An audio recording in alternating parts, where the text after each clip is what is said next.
প্রণাম মহারাজ। কি ব্যাপার গোপাল? না না, তুমি যাও এখন। আমি তোমায় কোনোরূপ অর্থ সাহায্য করতে পারবো না। না মহারাজ, কোনো অর্থ সাহায্য নিতে আমি আপনার কাছে আসিনি।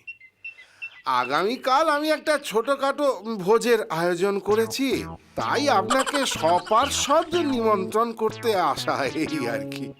আর যদি দয়া করে এই গরিবের বাড়িতে পায়ের ধুলো দেন তো আমি ধন্য হয়ে যাব মহারাজ। হ্যাঁ হ্যাঁ, তাহলে যাব, নিশ্চয়ই যাব। বাবা, গোপালের গোপালের বাড়ির ভোজ বলে কথা, যাবো না? এই কালিয়া কোপ্তা কবজি ডুবিয়ে খাবো। এসো, খাওয়াবো। এমন খাওয়াবো না যে সারা জীবন মনে থাকবে।